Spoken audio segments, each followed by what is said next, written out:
चल कितना number 11 number. ध्यान है इधर। ये कहता है कि यदि किसी एपी के प्रथम n पदों का योग योग का मतलब समझते हैं ना, जोड़ n पदों का योग है 4n माइनस n स्क्वायर, है ना। तो इसका प्रथम पद अर्थात S1, प्रथम पद को हम लोग S1 भी कहेंगे। कैसे कहेंगे वो समझ लीजिए। प्रथम पद कहिए या प्रथम पद का योग कहिए, समझ में आ रहा है ना। अभी एपी लिख करके आप लोग को दिखाने के लिए जा रहे हैं। देखिए प्रथम पद क्या है, प्रथम दो पदों का योग क्या है, प्रथम दो पदों का योग। उसके बाद दूसरा पद क्या है, फिर कहता है दूसरा पद क्या है, दूसरा पद का योग क्या है और दूसरा पद क्या है। फिर इसी प्रकार तीसरे 10वें और nवें पद ज्ञात कीजिए। कौन कौन निकालना है, तीसरा पद निकालना है, 10वां पद निकालना है और nवां पद निकालना है। समझ में आ रहा है ना।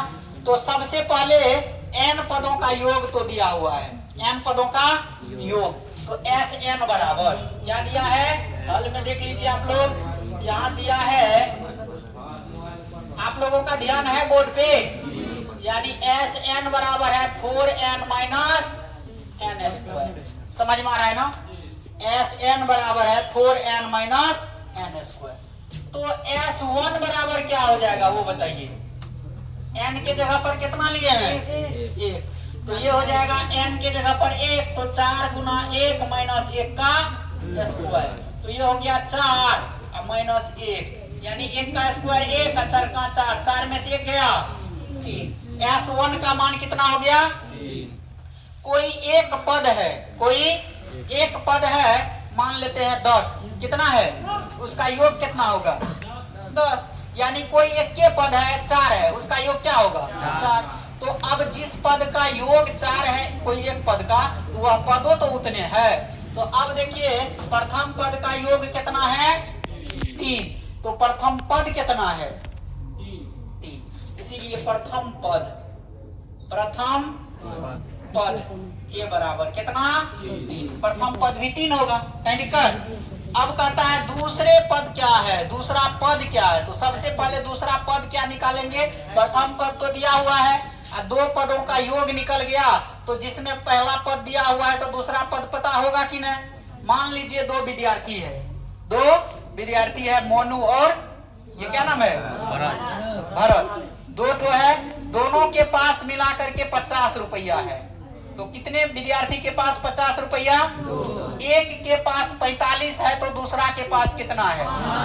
दोनों विद्यार्थी का योग न था 50 और एक का पता हो गया हमको 45, तो दूसरे के पास कितना है 5। क्या किए, 50 में से पहला विद्यार्थी का जितना था उसको घटा दिया। समझ में आ रहा है ना।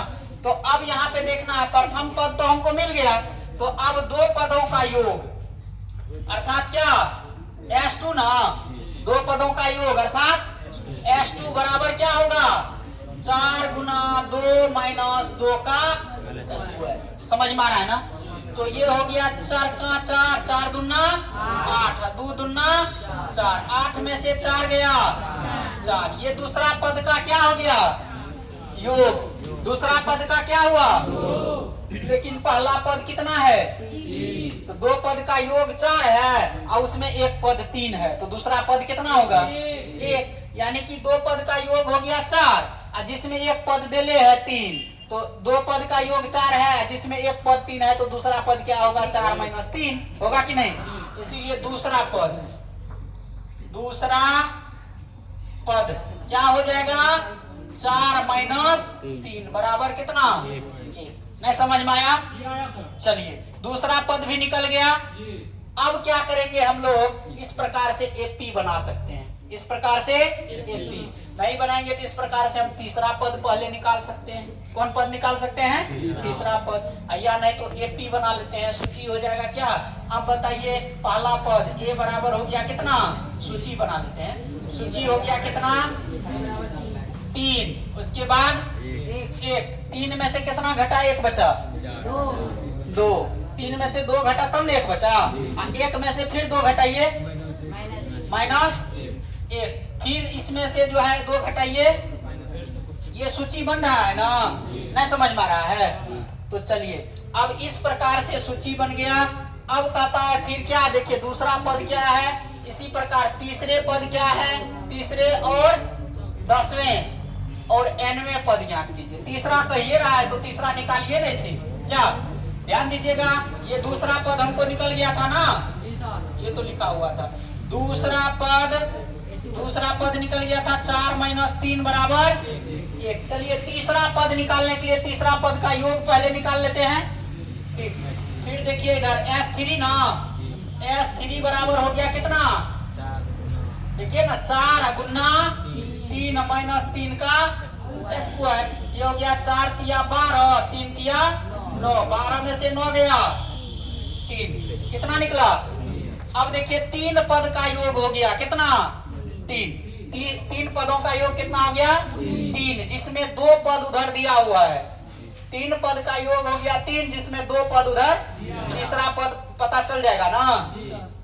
यहाँ तो उदाहरण आ गया, 3 विद्यार्थी के पास मिला करके 50 रुपया है, जिसमें 2 विद्यार्थी के पास, एक के पास 30 रुपया है, एक के पास 5 रुपया है, तो तीसरा के पास कितना होगा 15। समझ में आ रहा है ना। तो अब देखिए 3 पदों का योग कितना हो गया 3, तो तीसरा पद क्या होगा, तीसरा पद, तो तीसरा पद हो जाएगा आपको क्या, 3 पदों के योग में से पहला और दूसरा पद को क्या करेंगे, घटा देंगे। तो पहला पद कितना है 3 माइनस दूसरा पद कितना है 1, दोनों को घटाएंगे ना, यानी दोनों को आप जोड़ के घटा दीजिए, तब हुआ ना। नहीं समझ में आया। चलिए ये हो गया 3, ये हो गया 3 1 4 -4 बराबर कितना निकला -1 निकल गया ना। इसी प्रकार से कौन पद और कहता है S10, क्या कहता है S10 कहता है, क्या कहता है S10 बराबर, तो S10 थोड़े कहता है, ये 10वें पद कहता है निकालने के लिए जी, S10 नहीं A10 क्या कहता है।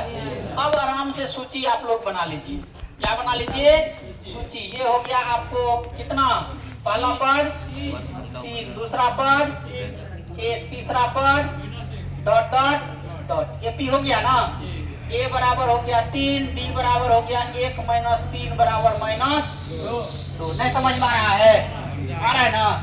चलिए अब 10वां पद निकाल लीजिए। 10वां पद क्या होगा, A10 बराबर A प्लस 9D, A का मान 3 प्लस 9 गुना D का मान 2, ये हो गया 3 माइनस 18, 3 में से 18 गया -15, ये 10वां पद भी निकल गया। अब क्या निकालना है, nवां पद, क्या निकालना है nवां पद। तो an बराबर क्या होता है A plus n minus 1 into D।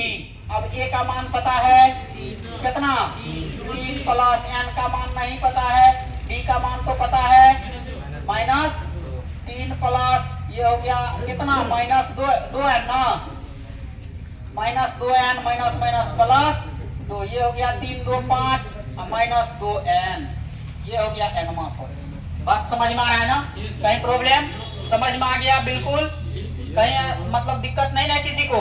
चलिए बहुत अच्छी बात है, देखिए इसको समझिए, नहीं समझते हैं तो 2-4 बार वीडियो देख लीजिए, आराम से इसको बनाइए, ठीक ना। देखिए